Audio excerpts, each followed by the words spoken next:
Welcome to today's Explainer. The sky above the North Atlantic doesn't keep secrets easily, but on one freezing Tuesday in midwinter, it seemingly swallowed an entire commercial airliner whole.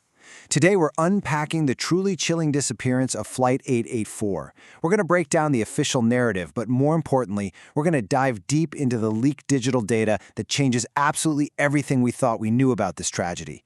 Trust me, you are not going to look at commercial aviation the same way after this. It's a pretty terrifying premise, isn't it? I mean, think about it. What actually happens when a plane just vanishes, but the digital data somehow survives? 1 millisecond, Flight 884 was cruising along perfectly safely at 37,000 feet.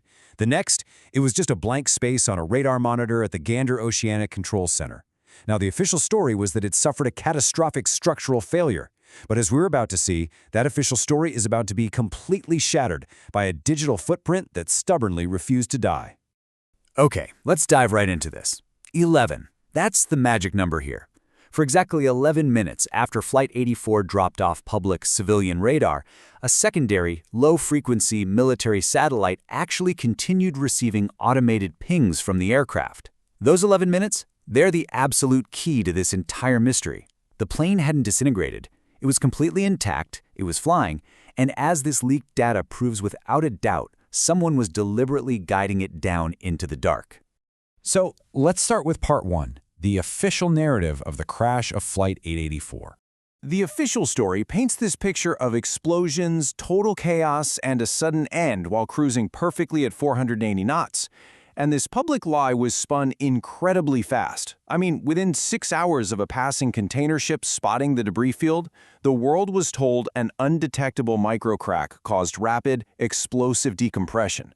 The victims' families were literally handed closed caskets filled with sand. But the truth? It's entirely different. Deep within the encrypted servers of the defense contractor that actually manufactured the aircraft's transponder systems, a leaked data stream was found. This data proved the plane absolutely did not explode. Instead, it executed a deliberate, highly controlled descent. Moving on to part 2, the 11-minute anomaly, a highly calculated maneuver.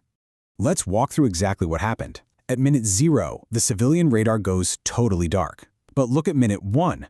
The leaked data shows a controlled, incredibly precise descent at exactly 2,000 feet per minute. By the 9th minute, the aircraft executes a sharp 60-degree turn to the south. And finally, at minute 11, a terminal dive. Really emphasize this in your mind for a second. This was a precise evasion tactic. A chaotic mid-air explosion simply does not produce a steady 2,000 foot per minute descent or a perfectly measured 60-degree turn. It just doesn't. Which brings us to part 3, Betrayal in the Cockpit, featuring a flawless crew. You have to wonder, how did a commercial airliner get taken over so smoothly? Well, to understand this, we have to look at the chilling audio from the cockpit voice recorder. This was recovered from the ocean floor 4 months after the crash and immediately locked inside a Washington vault under a strict national security directive. On paper, this was a flawless crew. You've got a 20-year veteran captain with 15,000 hours of flight time, known for strict adherence to protocol. Sitting right beside him is the first officer, the son of a high-ranking airline executive. The flight deck is supposed to be this impenetrable sanctuary, right? Yet, exactly 42 seconds before radar loss, the internal microphone picks up a mechanical chime. It's the automated warning indicating the flight management computer is being externally overwritten. And then, there's no struggle, no alarms, just the rhythmic click of the cockpit door unlocking from the inside. The door unlocks, and the captain asks a single question. His voice is calm, but you can hear it's laced with the sudden realization of betrayal. He says, "Is the cargo from Bay 3 verified?" And he isn't answered by his first officer. He is answered by an unmanifested third passenger, a voice speaking in flat, monotone English, who just casually orders the transponders to be disabled. Part 4, evading the radar grid and becoming a ghost ship.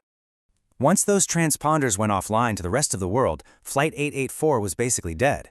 But in reality, the true flight was just beginning. And this brilliantly, or rather terrifyingly, illustrates the hijackers' deep knowledge of the systems they were up against. Step 1, kill the civilian transponders. Step 2, drop down at 2,000 feet per minute. Why? Because Step 3 involves leveling off right at 10,000 feet. Whoever was flying knew the exact blind spots of the long-range military radar arrays based in Greenland in the UK. By dropping below 12,000 feet at that specific coordinate, they vanished completely from military tracking systems too. As the plane dropped to 10,000 feet, the atmospheric pressure in the cabin changed, and the oxygen masks deployed. Picture this: 300 passengers, sitting in total, pitch-black darkness, breathing through yellow plastic masks as the aircraft slices through the cold ocean fog, all while the cockpit remained deadly silent, except for the hum of cooling fans. The sensory contrast on board is just absolutely horrifying to even imagine. So let's look at Part 5, the true cargo manifest, or what was really a corporate extraction. So why? Why put 300 innocent people through this?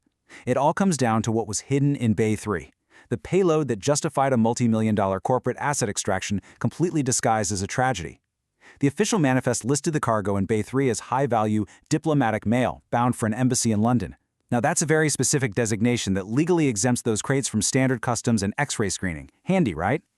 But when we cross-reference this with logistics logs from a private security firm in Amsterdam, a completely different reality pops up. Those crates were loaded under the watch of an armed private military contractor hours before the passengers were even allowed near the terminal. So what exactly was in those crates? Our source material reveals the true payload: 400. That is 400 kilograms of highly refined, non-enriched isotopic materials. That alone is pretty staggering, but actually, that wasn't the only thing sitting in Bay 3.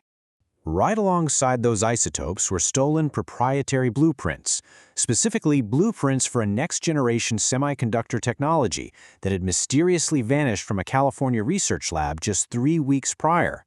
We're not just talking about corporate espionage here. This technology had the power to render advanced ballistic missile defense systems completely obsolete. If this material reached the black market, it would literally shift the global balance of power overnight.